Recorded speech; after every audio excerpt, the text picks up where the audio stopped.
What up, sports fans? Waxon Wednesday, Jake Waxman, and Tyler Level at Two Guys Talk Sports. Let's do this. All right, plenty to talk about this week. I'll start out with Purdue basketball. All right, so we're a couple of days away till their first exhibition game, which is a charity event at Arkansas. So the Boilermakers will pay the Razorbacks a visit for a charity exhibition. So we'll see how that goes, and that'll be a good first test for the Boilermakers to see how they do and what they can do better, depending on the outcome. Of course, I'm not worried if they win or lose. We just want to know, this is a learning experience for them, going into a season of high expectations. So now, with the season a few days away, I thought I'd talk about some players to watch for if you're the Purdue Boilermakers. Got three guys in particular that I'll be watching this season.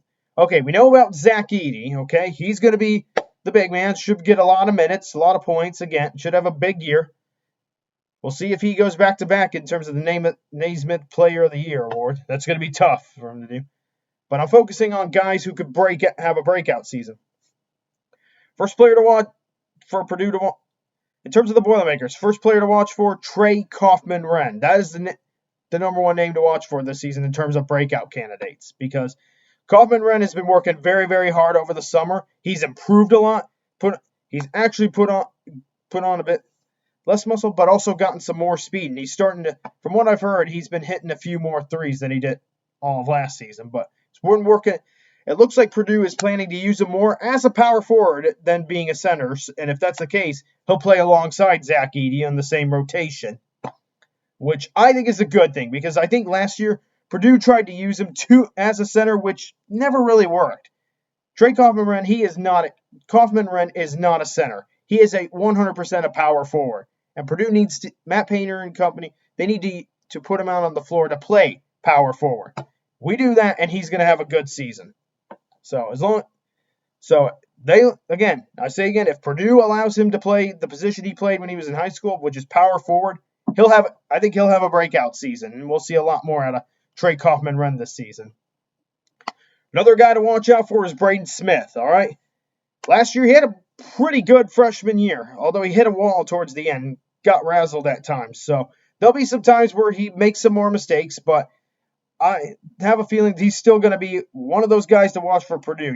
How does he handle the ball, and what different things does he add to his game coming into this sophomore year, now that he has a year under his belt? He was a freshman last year, but brings plenty of potential to this Boilermaker team, as well as toughness and bite. He is a guy that will attack the ball at all costs. So that's one thing. So what more will he add to this game this year? That's what I'm looking for in terms of Braden Smith. What more is he going to bring to this table? What has he worked on? I have no doubts he'll improve. The question is, what's he improved on? Yeah.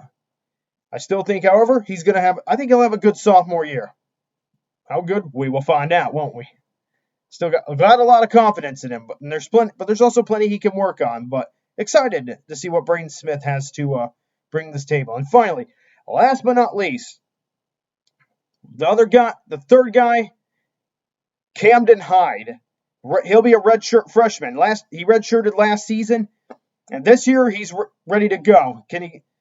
I have no doubt he'll be a role player, no doubt, and one who will probably come off the bench. But he brings a lot. One thing in particular that he brings a lot of that Purdue's been lacking is athleticism. He's got that athleticism, that speed to his game.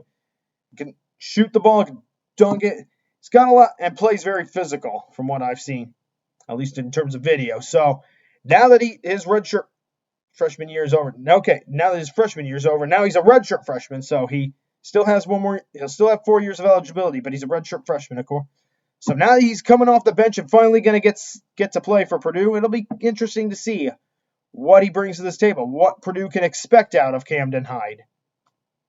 And in terms of, now one more player I will say honorable mention is Miles Colvin, the freshman.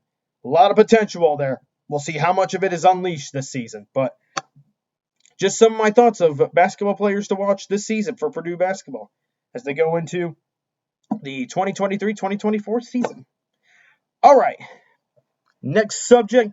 Okay, now we're getting into some very touchy subjects. So Michigan is under, the University of Michigan, is the football program at the very least, under investigation for sign stealing, from what I've heard. So here's what I do know. There was a guy from Michigan who had tickets to all the games and went to all those Big Ten games. And that's where kind of, I guess, the source or the smoking gun is for what is potentially sign stealing. Sorry about butchering the name. For Michigan. I don't know too much about this. I haven't really thought much on it. I kind of think, okay, maybe the NCAA is trying to create drama or something. But I guess the more and more that I hear about it, such as the guy who had tickets to all those games, the more and more I hear about this, the more and more serious I understand this to be. So I think so it would not surprise me to learn that this is more than just, sign theft or whatever it is, or other ways of cheating. I wouldn't be surprised if there's more to it. Maybe Jim Harbaugh had someone sabotaging something on some equipment on the sidelines for other teams. Well, if he did cheat, clearly they forgot to cheat for the TCU game. I mean, they lost that game in the college football. It is particularly interesting to think of Michigan, who had a really bad year in 2020, and suddenly the last 2 years, they've been the best team in the Big Ten all of a sudden. They all of a sudden beat Ohio State 2 years in a row. It is maybe a little weird that happened. Not saying they aren't a good team, but out of nowhere, they suddenly became the best team in the Big Ten, and which I still think they're one of the best. Now, what comes out of it, we'll see. Depending on the seriousness of it, it could be. I got a feeling nothing's going to happen, and there's really, when more and more, as serious as it is, I wouldn't surprise me if Michigan just gets the slap on the wrist type of punishment after the investigation is completed. But we'll see if anything more comes out of it, and anything more serious that warrants a really serious punishment, like what Penn State had years back with the Jerry Sandusky situation. So, don't know much of it. I'm just kind of letting it unfold. But, wow. Crazy times right now for college sports, and especially the University of Michigan. So, it's really kind of all I have to say. Depending on what comes out of it, got to go with a punishment that fits the crime. Depends on how serious it is. And right now, I don't have, like I said, I'm not too much. I haven't really looked too much into this. I've only heard reports, but all we know is somebody was at the games for Michigan, possibly a scout, and doing some suspicious activity, such as stealing signs and other things. Now, from what I've heard, okay, teams steal signs all the time. This is something that happens, but I've got a feeling that the more I hear, the more that Michigan was doing besides just stealing the signs. They might have been stealing other things, and maybe even, a little Spygate going on in that. Who knows? We'll just see how this works, but I wouldn't be surprised if nothing comes out of this, and it's just a slap on the wrist type of penalty for Michigan. But could be more. You just never know. Guess we'll see, won't we? All right. Third and final subject. Okay. Last Sunday, sports fans, I did not watch a lot of the NFL. I watched the afternoon games, and then afterwards, I just turned off the television and found more productive things to do with my time. And for those of you wondering why didn't you watch a lot of football? Believe it or not, you know what? I was pissed off after what I saw in the Indianapolis-Cleveland game. Okay, last weekend, so that was just a build-up. Last weekend was some of the worst officiating in the history of the NFL that I have ever seen. And this last Sunday was the worst day for NFL refs in this young season. It was horrible. From what I understand, 3 games with controversies. And none bigger, of course, than the Cleveland and Indianapolis game. I watched that game, and I was disgusted with the officiating and the outcome of that game. And I will say, you know what? The Indianapolis Colts should have won that game. They had a fumble recovery. They got to the quarterback and made him fumble the ball, and then they recovered, and can't remember how far they went. And then all of a sudden, right out of the blue, refs call illegal contact on the Colts, which negates the play. We get the replay, and good Lord, that was the weakest illegal contact call I have ever seen. There was hardly anything. And in fact, I mean, if you disagree with me, that's fine. Don't get me wrong. I don't have a problem with that. I just would recommend you guys take a look at the replays and you tell me what you see in the comments below. But goodness, I watched that play over and over again, and you know what? If anything, pretty much the receiver throws down the defender, and yet the defender gets called for illegal contact. There's barely anything that's the defender did there. If anything, you could have called illegal contact on the receiver. So really confused, really bad call there. And then they stopped the play to debate this, and then after discussion, they just carry on like nothing happened. I guess I don't know if they were trying to confirm it was the right call. Maybe some of them thought, I don't know if this is right. No. We got to keep going. And then, of course, there was the pass interference call, which was even worse than that illegal contact call because that ball was well out of bounds. No way. You need to be like 9 foot tall to catch that ball. That's how uncatchable it was. And those bad calls, of course, it didn't help that the Colts gave up a big play before those calls, and then, of course, they gave up that touchdown. But horrendous calls all around. And all of a sudden, last 2 games, the Cleveland Browns, who have been on the wrong side of a lot of calls in NFL history, now find themselves on the right side of the calls. Now, they deserve that win. Okay, no, they earned it. They played well for it. I won't tear them apart, but it's just weird all of a sudden that the NFL is now making calls that benefit the Cleveland Browns. But they aren't the only ones getting some benefits here. And then there was the Pittsburgh Los Angeles Rams game where Kenny Pickett was short of a first down, and the refs just gave him a first down, which was really dumb. And then from what I've heard, Eagles and Dolphins. Now, Eagles, I think, still win this game, even with a more balanced officiating crew, but I heard the Eagles had, now correct me if I'm wrong, but I heard I didn't see this game because I stopped watching after all this bogus that I saw in the Browns Colts game, but but from what I heard, the Eagles actually finished that game against the Dolphins with 0 penalties. That's impossible. Like, even a more balanced officiating crew would have found something to call on the Eagles. There should have been at least one, maybe more plenty of penalties that could have been called on the Eagles. They got called for none, from what I understand, or what feels like no calls on. I could go on a rant, folks, about, NFL referees need to be held accountable, which they do. I'm still standing by that. I could go on about that, but of course, this whole thing is also not the ref's fault. Again, product of their environment. The NFL, you know what? If you want to find someone to blame, and this is who, the refs are not to blame, okay? They're human. They make mistakes. We understand that. But then again, there's also calls that they make that just make no darn sense, and that's bigger than just a mistake. But the real blame the higher-ups of the NFL. That's right. NFL's to blame. They want this. They want the refs to be bad.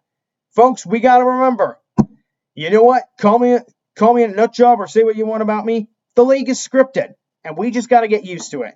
And that includes me, too. I just got to get over, I admit, I got to get over my frustrations and just come to terms with the fact that this league is scripted. And what happened on Sunday probably was part of the script that the NFL had written for the season. I mean, why else do you think that we got commercials, NFL commercials about the league being scripted and them embracing the script? That's what it is. So I was ticked off about what I saw in the Cleveland Indy game, because if there's one thing that bugs me more than my team losing, it's when there are bad calls in the game. And you know what, for the record, now I do like the Colts, but my favorite team's the Bears. And I was happy they won on Sunday, but I didn't think much about their victory because I was so ticked off about how the Colts got royally jobbed by the NFL officials. Like, screw. Granted, they did lose that game, but they got jobbed by the NFL officials. It was a screw job. And I was so pissed about that. That's why I didn't watch any football the rest of the day, because that's how angry I was. But I've calmed down from a bit, and just a reminder, Wax got to come to terms with the fact this league is scripted. Sad, you know what? And you guys cannot convince me otherwise that this league isn't scripted. It is. Huh? Just some weeks more than others. Like the script is bigger in some weeks than others. So that's pretty much what it is at this point. You know, I could go on about how refs need to be held accountable, but the league's not going to do anything about the bad officiating as long as they are bringing in the cash and as long as they're getting the outcomes they want. I'm sorry. That's just the way it is. And it sucks. We can be pissed about it, but we all can be but it is what it is. And you know what? Even I have to do a better job accepting the fact that this league is scripted. It is rigged, whatever you want to call it. The evidence is on the table, you know.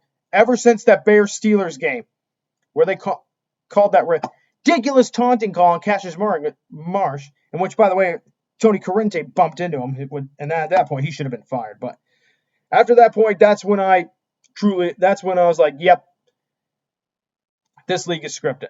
I've always believed it, but I got to accept it better. That's what I'm getting at. But sports fans, the point is, officiating was bad on Sunday, probably the worst of the season thus far, and you know what? More further ammo in the gun and more further evidence that sports is scripted. And no sport is more scripted than the National Football League. And that's what I believe. You don't have to agree with me. That's fine. We're all entitled to our opinions. But based on the refs getting worse every single year in the NFL, I have to call it what it is. And this league is rigged. That is what it is. And once again, and this past Sunday, we were reminded, like, we can talk about holding refs accountable and what training the refs need to get better. And I feel bad for anyone who is trying to become an NFL ref, like who's trying to work their way up the ladder to become a ref, because those people who are inspiring to become the best NFL refs are being represented by refs who just don't do a good job or just do too much of what the league wants. Call it whatever you want, but this is my opinion. This is just my opinion on the ref ball of Week 7. And that's where I leave this subject. All right, on to this day in sports history. And on this day, the 25th of October in the year 1968, the longest Olympic field hockey game. The Netherlands beat Spain 1-0 in 2 hours and 25 minutes of game time, 6 overtimes. That's brutal. All right, sports fans, that's all. Hey, any questions you have, leave them below in the comments, and I will try to get to them. And whatever questions you want to ask me, leave below, and there's a good chance I will answer your question.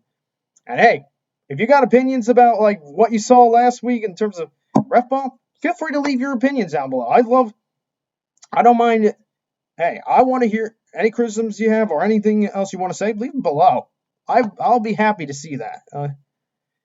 All right, sports fans, that's all for this week's Waxon Wednesday. Thanks for watching. This is Jake Waxman from Two Guys Talk Sports, signing off.